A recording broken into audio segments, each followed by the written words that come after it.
From humble beginnings to cutting-edge innovation, join us as we explore the fascinating evolution of the bicycle. Good morning, everyone!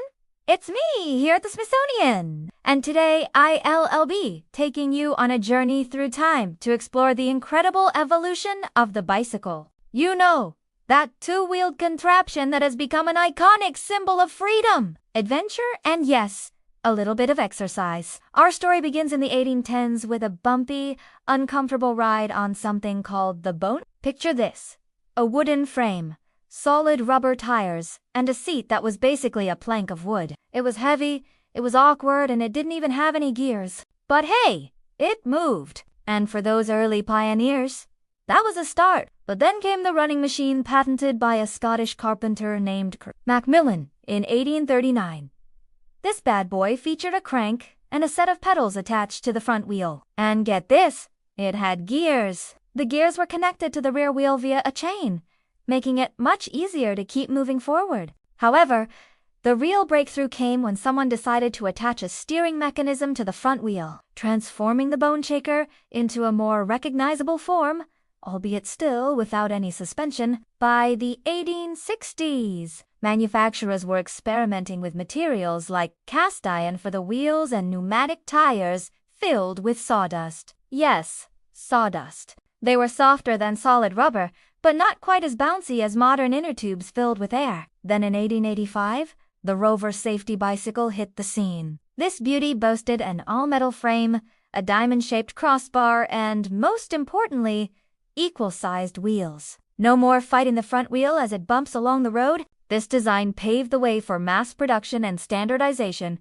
giving rise to the iconic penny farthing. With its huge front wheel, the penny farthing could reach speeds of up to 24 miles per hour. However, let's be honest, riding one of these behemoths was a bit of a daredevil adventure. Getting on and off required some serious contortionist skills, and a fall could leave you with some serious injuries. But the bicycle industry was just getting warmed up. In the late 19th century, several safety bicycles emerged, featuring smaller, more manageable wheels and no crossbar, allowing riders to easily mount and dismount. These innovations made cycling safer and more accessible, contributing to the explosion of cycling culture in the United States and Europe. And then, in the 1930s, the iconic Harley-Davidson came onto the scene. This three-wheel contraption may not have been suitable for rough terrain, but it offered stability and comfort like never before. With its coaster brakes and a sturdy build, it became a favorite among police departments and, you guessed it, grandmas. But the bicycle industry wasn't content with just three wheels. Oh no? Entered the quadricycle, also known as the quadricycle or quad, with four wheels, two in the front and two in the back. This bike offered even more stability and comfort. But let's be honest, it wasn't exactly nimble. Turning on a quad required some serious effort, making it less than ideal for navigating busy city streets. Despite its limitations, the quad remained popular until the 1970s, when it was eventually outpaced by the more practical and efficient tricycle.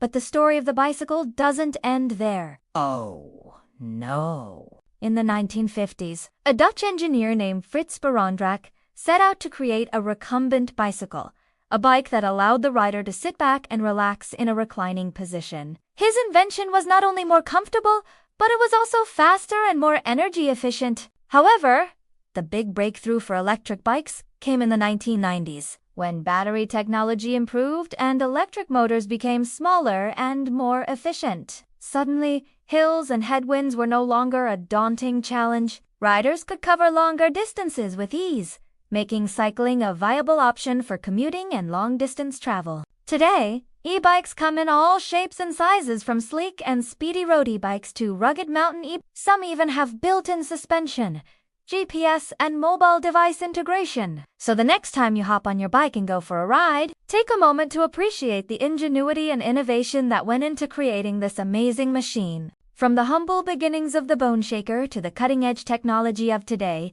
the bicycle has come a long way, carrying us not just miles, but also through time. Thank you for joining me on this journey through the evolution of the bicycle. If you enjoyed this episode, don't forget to subscribe to our channel for more exciting stories. Until next time, stay curious, keep exploring, and remember, the best way to predict the future is to invent it.